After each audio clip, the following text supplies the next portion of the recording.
Hello, everybody, and welcome to the Success Harbor Podcast with George Mazzaros, where it's all about making success happen for you. Hi, everyone. This is George Mazzaros with Success Harbor, and I have with me Brian Dean of Backlinko, a website dedicated to help you take your SEO to the next level. Welcome. Hey, good to be here, George. Thanks for having me. Thank you for being here, Brian. Can you tell me what you did before starting Backlinko.com? Sure. Well, way before I started, so about 4.5 years ago, I was just on the track to graduate from graduate school and get a job and all that stuff. But it didn't really work out that way, which ended up being great because basically I was in graduate school doing research. So I was spending a lot of time in a lab with no windows. It was basically awful. So I left. And when I left, I intended to get a job. So I wasn't just going to leave and be a bum. But I ended up being a bum because I couldn't find a job. This was in 2008, like the height of the recession. It was very difficult to find work. So just kind of hanging out in my parents' basement, applying to jobs, and yeah, not doing very much with my life. And I went to the bookstore one day and I came across The 4-Hour Workweek, which is a great book that I'm sure a lot of your listeners are familiar with, by Timothy Ferriss. And it's basically a book that is very accessible for people to become entrepreneurs, and it teaches you ways that you can basically control your time, control your life, and the brunt of it is starting a business. So after I read the book, I started a business. It didn't go very well, so I did something else that didn't go very well. And but before we go on, what didn't go very well? Can you give me a little bit of detail? No problem. So I launched an information product about nutrition, and I had this. Why nutrition? That was something that I was interested in. That's what I studied in college. Okay. And I felt like there was a market for people that were interested in it. Mm-hmm. But basically, yeah, I launched a product and it didn't do well. I had everything in place. I had a product, I had a sales funnel, I had split testing, I had a landing page, I had a copywriter write the page, I had graphics, I had everything, but it didn't have any traffic. And at the time, I was sort of naive because it was my first site, and I didn't understand how you really do need to put traffic first. Traffic is the lifeblood of your business. So then I realized I didn't know how to get traffic, and that's what kind of led me into learning more about SEO, because that was a way, at the time at least, that was very easy to get traffic. And this was around 2008 or just after? Yeah, this is like 2008, 2009. And so this business failed, or what happened with it as you were learning about SEO? Yeah, it basically failed. I was learning about SEO, but it takes time to learn SEO and do SEO, even if at the time it was a little bit on the easier side. So after that didn't work out, I had been spending a lot of time on internet marketing forums to try to learn how to market this product. And while I was there, I noticed a lot of conversations about niche sites and creating smaller niche sites that were very, very easy to rank in Google, and you can monetize them using Google AdSense. So I decided to try that. It seemed easier than the whole information product thing, and it was more of a passive income opportunity, which is what I was interested in at the time, not realizing that you have to have a real business to have real passive income. Mm-hmm. So I launched all these sites. At one point, it's crazy, George. I had like 175 sites. Yeah, I read something around 200 on your blog. Or, I don't know exactly how many it got up to, but I have the spreadsheet somewhere. But it's basically, like 200, let's say 175. Maybe it wasn't quite 200, but it was not too far from that. And yeah, it's 200 sites. And there's sites in the sense that they're one page. They're not really websites, right? They're like one page websites that don't really add any value. And because they were exact match domains, which means the keyword was in the domain name, they ranked really well. And then basically Panda came along and that wiped all of that out overnight. Okay. Panda killed it. And when was that? 2010 in February. Oh, you even remember the month, so that the Panda update was a big deal. Well, it's the first big update by Google. I remember that. I mean, I remember some major, all these major article sites that lost like 80-90% of their, traffic in like one update. Right. And that's why it's so memorable. It's kind of like, where were you that day? You know what I mean? It's like, where did Google Panda happen? I remember when I was in Hong Kong. I was living in Hong Kong in my apartment. I remember looking at my stats, and I'm thinking, what happened? And then when I go online, there's all this talk about the farmer update, which is what it was called when it first came out. And then they changed it to Panda. And that was a day that Google started to go on the offensive and stopped putting up with people kind of taking advantage of the first page of Google. Okay. So what happened then? I mean, how did you feel? Did you feel like a loser when this happened, or you felt like, well, no big deal, I'll move on to something else? Yeah, I felt kind of like, I felt not so much a loser, I felt stupid. Stupid. I felt stupid. Yeah, I felt like, as tempting as it was, I was stupid to do it. Because at the time I was supporting myself because these sites weren't really making that much money with freelance writing. And I was making good money from that. My only issue with freelance writing is that it wasn't passive, and I had to, do it myself, and it wasn't really scalable. My income was based on how much I could sit in a chair and bang out articles, basically. So your income, if you had to, what percentage of your income was from writing, and what percentage came from the niche sites? It was probably 80% writing, or 70% 80%. writing, yeah, something like that. And then after the wipeout, it was like 99%. Oh wow! So I was pretty much starting from square one. So you never really made sites with the niche sites. It was pretty much just doing a lot of these things, but it never really resulted, even before Panda. Any results? No, I mean, I got results in the sense that I was ranking for some things, but I never really had a good income. It's funny because everyone talks about the good old days when you could just spam sites to the top and make tons of money. And now that SEO is hard, I do a lot better.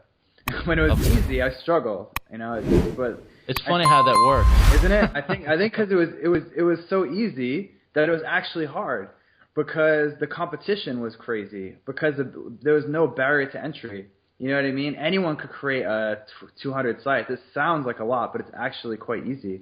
I remember softwares, right? I remember softwares that would create all these one-page sites, at a click of a button almost. Yeah, pretty much. I mean, they would. I had a WordPress plugin that would automatically set up your privacy policy, terms of service, about page. It was crazy, But that's the problem, is that it was so easy that it was just flooded with people. It was very difficult. And after Penguin, it kind of wiped out a lot of those people.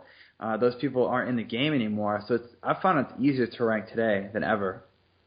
So how did your mind shifted after, you realized, this is not the way to go, especially now that Panda happened. You pretty much have to be writing to make any money because the sites are just not producing the revenue that you want. How did your mind shift change at that point? Well, George, I would love to tell you that I had an epiphany and I realized that was not a good approach. But I didn't learn my lesson fully, because after that, instead of building 200 sites, my new thing was building like 5 or 8 smaller sites. They're not they weren't one page, but let's say there were 5, being generous. 5-page sites, all going after a single keyword. And that's what I did after that. And that still didn't do that well in terms of making money, but it did better than the 200 sites. And then Penguin pretty much wiped those out. But right before Penguin, I actually started another project where I saw the writing on the wall. And Penguin, for those of you listening, it was in 2012. I think it was March or April. Maybe it was April 2012. I kind of saw the writing on the wall, so I started to create one legit property. And I thought that one day this whole niche site thing is not going to work anymore. It's too many people. Panda happened 2 years ago. They haven't done really anything since. And sure enough, that's what happened. They pretty much wiped out those properties, but then I had this other one sort of waiting in the wings for that day, and that was a blessing in disguise that Penguin happened for me, because then I could put all my resources into that site. And then once I started working on that site and creating a legit site, things started working out. Now, what was that site, and what were the legit? What made it legit? Yeah, well, I can't reveal the site, okay, but I can say that it's in a niche that's kind of like considered a little bit boring. Okay. And what made it legit was that whenever I published something on the site, I tried to make it the best resource on that keyword that was online. That was the goal for everything. What kind of content did you build to make it a resource? So I did infographics, I did videos, I did reviews of products in that space. I did kind of ultimate guides, practical guides, and I would hire people on Elance and other freelance sites when I didn't have time to try the products, to actually try the products, take pictures, review online, all that stuff. So I was really trying. My goal was really to try to provide a ton of value for people in a space where there wasn't a lot of great stuff out there. Now, is it like you created maybe 50 good pages, or is it in the hundreds of pages? How much work did it take to turn this into a real valuable site? It took a lot of work, but it didn't take that much time. So it started earning money. It started earning $10,000 a month 4 months after it launched. So it's like blank WordPress installation to $10,000 a month in 4 months using, I think the site at the time had like 25 or 30, and now it has 55. So it's not like you had to build 1,000 pages of awesome content. I mean, No. that sounds pretty doable to me. Yeah, I don't think you can create 1,000 pages of awesome content. I mean, you can create 1,000 pages of good content, but for example, like a product review, someone has to try the product, give it a real try, and then think about how they're going to review it, and then write the review, take pictures, give their feedback, maybe some suggestions. It's a lot of work for one. And that's basically or if you're going to do an ultimate guide, you need to think like, all right, what's out there already? What are the gaps that people aren't talking about? Or how can I take everything that's out there, put it in one place to make it easier? So take all the best information, put it in one place. It's a lot of work, and you really can't scale that and maintain the quality. It's impossible. And how did you? And the revenue was from affiliates, or did you have direct sales on it, or do you? CPA offers. Okay, yeah. And how did you stumble upon this niche? Well, I started with CPA. So one of the ways that I do niche research, and the one that I recommend to most people, is to go to sites like offervault.com and odigger.com, which are kind of like CPA offer directories. So the hard part about doing CPA marketing is that there's hundreds of different networks that all have different offers, and it's hard to figure out what's going on. So with these sites, they aggregate all the information in one place. You can go to, let's say, OfferVault and type in a keyword like weight loss, and you can see all the offers related to weight loss. Or you can put in anything, money, business, and you can see what people are offering in terms of CPAs. And I find that if there's a CPA offer that has been around for a while and it pays well, it's a niche that's profitable because people are paying for that traffic basically in a different way than Google AdWords, and a more like, I'm willing to put a lot of money in this traffic because it's CPA. So once you see some CPA offers, it's a good first sign to be like, maybe this is a niche I should go into. So we hear a lot about content creation, that it's a real must. But can you talk a little bit about content promotion as it relates to this niche site? What were you doing, to basically drive that traffic now that you had that great content? I was doing a lot of outreach. So I was basically finding blogs that weren't direct competitors, because this space is very competitive. If you ever email someone in the top 10 that you're also trying to rank for, they'll ignore you. It's not like, I call them hippie niches.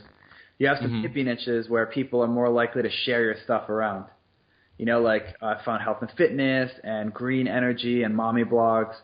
They're not so hardcore competitive. They're more like, hey, we'll share each other's stuff, which is actually cool. I wish more industries were like that. But in this space, it's not like that. It's kind of like insurance, where good luck getting a competitor to ever, pay you any mind. So what I would do is I look for sites that were related but not direct competitors. So let's say if it was in the SEO space, I wouldn't go to other SEO blogs. I would go to small business sites because they also talk about SEO, because SEO is a topic that's important to small business owners. So I did basically the same thing. I kind of took a slight step to the left and found niches there, a slight step to the right and found niches there that were very closely related but not directly. And because they don't get pitched a lot from people in my space, they were very receptive to linking and sharing and all that stuff. So when you reached out, would you send them an email and say, hey, I'm Brian, I have this article that I think would be useful for your audience, or what was your approach? Yeah, it wasn't that different. There are some nuances there, but basically what I did is I found pages where my link would make sense, and that's where a lot of people go wrong with outreach, is that they think that you can just email someone, put your content in front of them, and then they're going to link to you.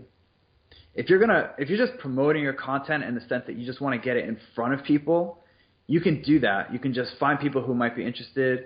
Like, for example, this interview, we could find people who are affiliate marketers or an SEO, right? And then reach out to those people.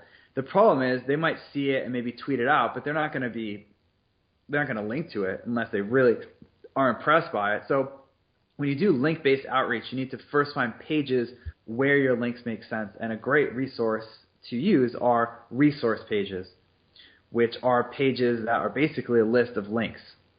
And they're kind of old school, but a lot of sites on the web have them, and they're usually pretty authoritative because they're kind of your content curation.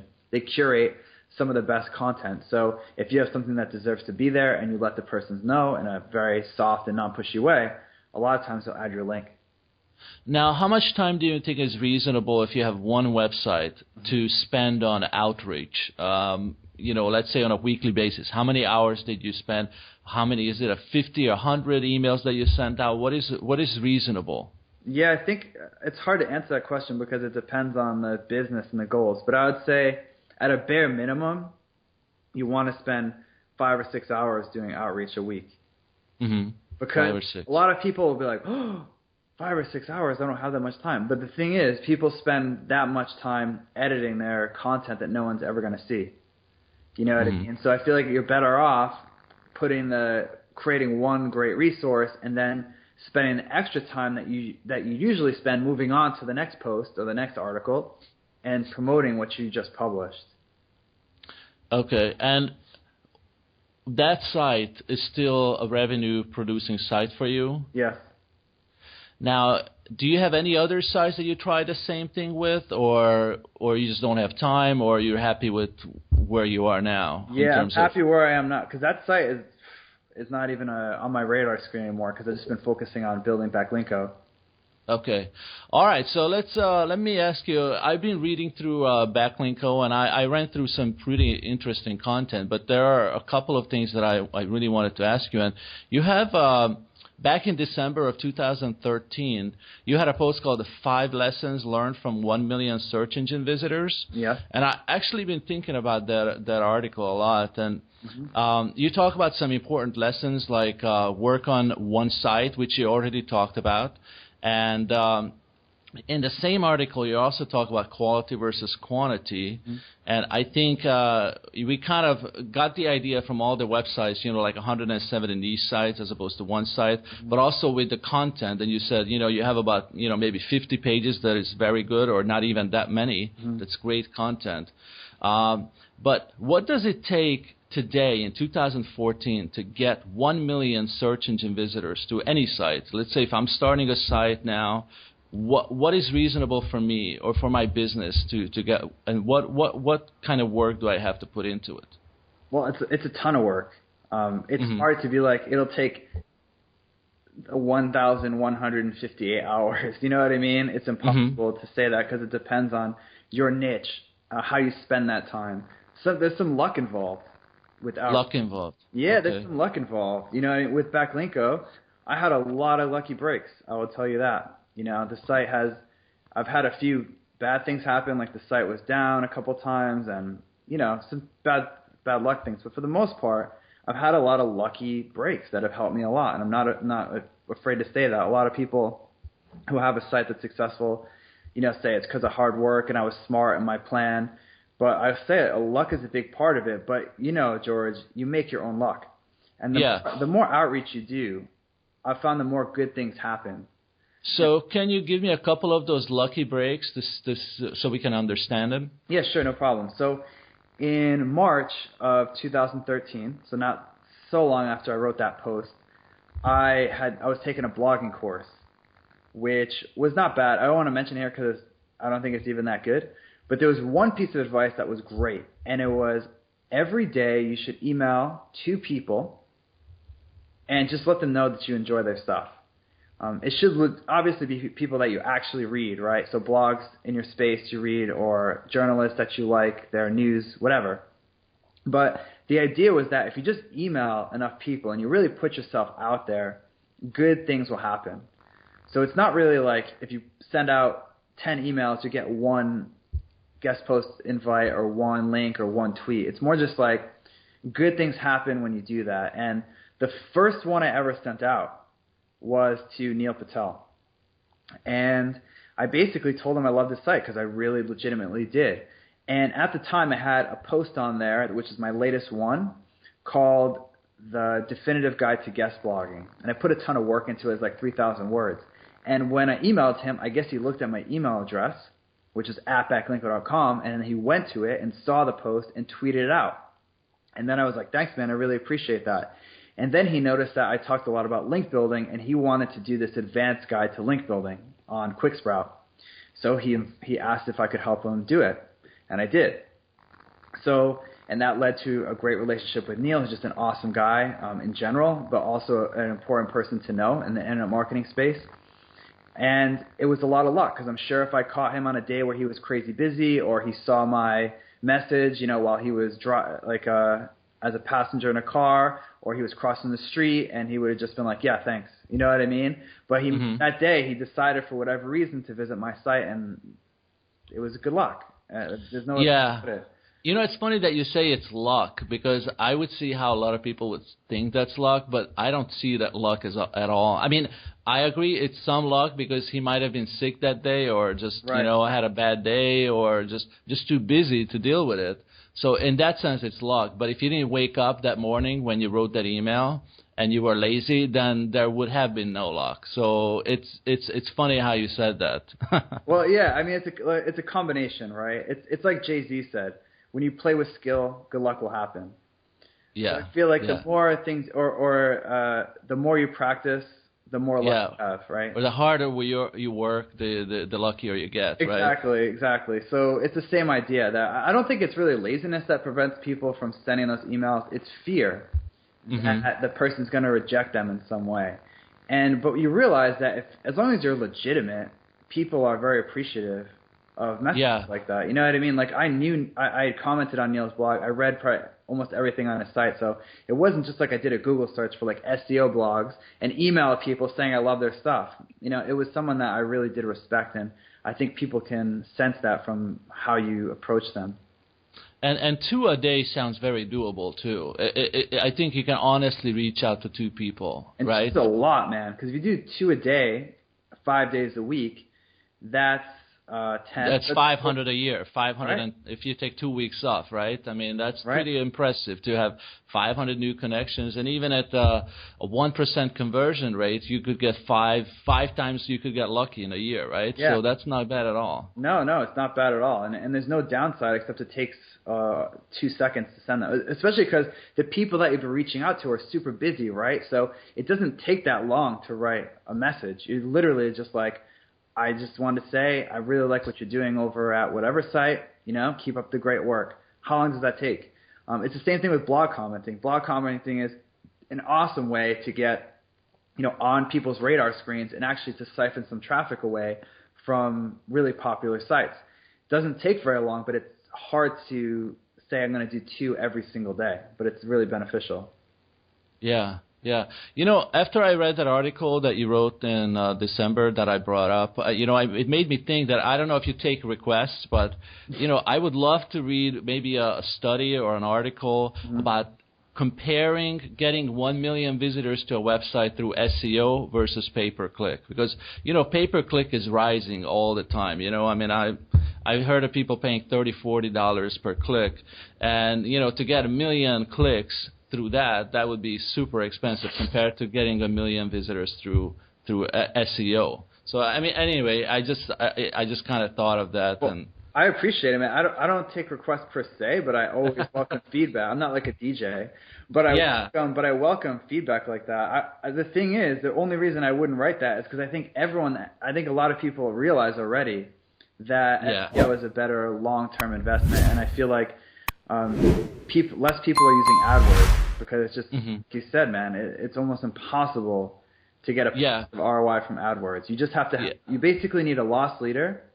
You need to basically lose money on the first sale and then make it up on the back end. And for most businesses, that just doesn't work. You know what I mean? Like if you sell posters, you can't sell them a cheap toaster and then a year or two later, get them to buy a toaster oven. The businesses that are doing well with AdWords do that. They lose a little money on the toaster, but they have their contact information, all that stuff, and then they upsell them later, a year later or whatever. Just doesn't make sense for 99% of the businesses out there. So if you want traffic, SEO is no joke, but it's a lot better than Google AdWords, not even remotely close. And I feel like the people that read my site are pretty aware of that. I hope so, at least. Yeah. Now with all this social media, talk, do you have an idea of what percentage of your traffic should come from search engines like Google, Yahoo, Bing, and what percentage should come from social? Is there such a metric at all? Yeah, I've heard people have metrics, but I just don't buy it for the simple reason that it's very niche dependent. If your site is about life insurance, how are you going to get people from Pinterest to come to your site? And if you get people magically from social media to your site, how are they going to convert? Are these people that are actually looking for life insurance? Or how about if you had a site about helping people with hemorrhoids? You think they're going to tweet out how much they love your site about hemorrhoids or share it on Facebook? Of course not. Mm-hmm. So how are you going to get social media traffic to a site like that? It's just you could. Yeah, or a bankruptcy attorney, right? Yeah, I mean, exactly. How many people will like a bankruptcy attorney page? Or, this guy did a great job for my family. Thank you very much. Exactly, and publicly tell everyone, yeah, I filed for bankruptcy. This guy was great. It makes sense. So I'd say a lot of niches, not all of them.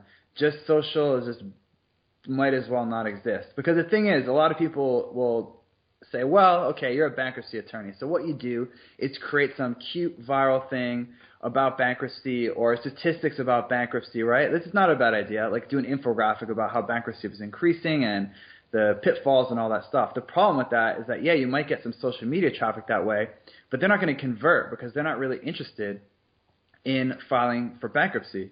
You know what I mean? The people that are going to actually become customers, which is what this thing is all about, is they're going to type in bankruptcy attorney London, bankruptcy attorney Boston, find a site, read a little bit about the guy or girl, and then, then go there. Social doesn't play any element of the game, and I think that Google, it doesn't matter. Google doesn't use social signals very much, I don't think, anyway, so it doesn't even help for SEO. So, yeah, it's hard to say, like, you should have this percentage. But I think in general you want search as low as possible as a percentage because it's not very stable. There's just penalties that could hit, your site, or an update could make one strategy you're using less effective and all of a sudden you drop. There's the best traffic you can get is from direct, so people that type in your URL into their browser because then you don't need a middleman, an email list, which is very stable, right? As long as you're providing value, people aren't going to unsubscribe. And referral traffic, which is the best source of traffic online. You get links from other blogs and forums and other places on the web, and people go through those links. They're usually a little bit pre-sold because usually around the link it says this is a great resource, and it's much more stable because it's diversified over hundreds of different places, not just one, which is Google. So I feel like you should get that as low as possible. As much as I'm an SEO guy, I'm going to be real and just say that. Okay, appreciate that. Now, with so much information out there about SEO, how do we know who we can trust? I mean, I'm sure you read as well, even though you do have Backlinko, and obviously you're an expert at SEO, but who do you trust, and how do you know who to trust in terms of the ever-changing world of SEO? It's hard, man, to be honest with you, even for me, to separate the wheat from the chaff sometimes. But one thing that's helped me is that I feel like I have this theory that in SEO you have kind of two stages of learning, right? So the first stage of SEO, you have to figure out what works. So what works? Does this work? Does that work? Is it tweets? Is it social signals? Is it authorship? Is it Web 2.0 links? Is it blog comments? Is it publishing twice a day, right? So you have that. Once you sort of pass that stage, which you ultimately figure out what does work, which is basically really great content on your site, solid on-page SEO, great keyword research, and then most importantly, high-quality links, then the question changes to how do I do that? That's a whole different element. So once you figure it out, it's like, well, how do I actually do that? Because it's one thing to know that to get to rank on the first page, you need to have great content with a lot of links, but how do you even get those links? Mm-hmm. When you start thinking like that, you automatically have eliminated most of the crap because they're not even talking about how to get that stuff, right? They're talking about maybe some outdated tactics like article directories and things like that. And because you know what works, you can filter out all that, and then it becomes finding out who knows how to do it. And that is a tiny, tiny amount of people. Because not only are there not many people who know, but of those, very few have blogs. In the SEO space, like Backlinko or Kaiser the Stage or QuickSprout or Point Blank SEO, that are revealing really good stuff. Most people kind of keep it in-house because they're SEO agencies that know this stuff. And they're not able to give away their secret sauce on their blog.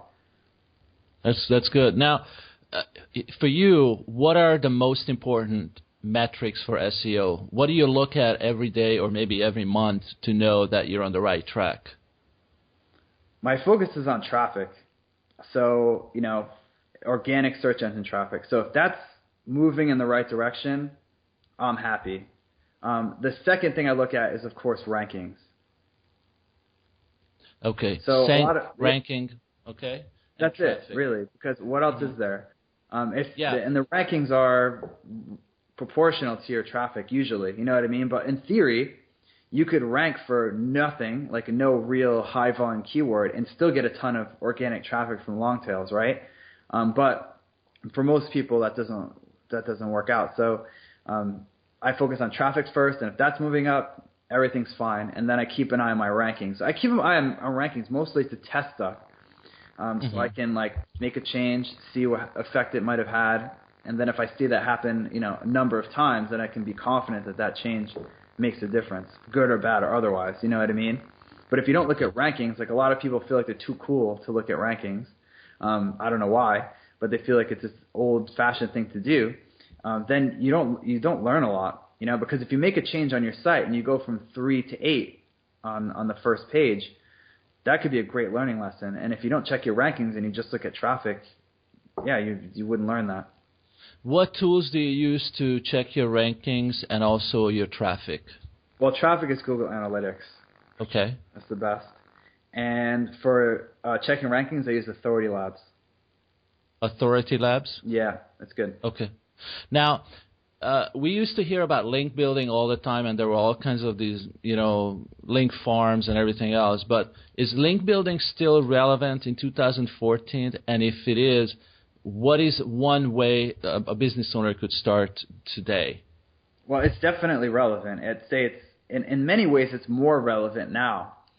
Because Google's able to separate the wheat from the chaff in terms of links, like they know one link is quality and another link isn't, getting that quality link can really help. And especially because it's all about quality over quantity. And depending on what keywords you're going after and how competitive things are, a handful of links can rank you really highly for super competitive keywords. So link building is definitely still relevant and something that I definitely recommend that everyone does as long as they do it very white hat.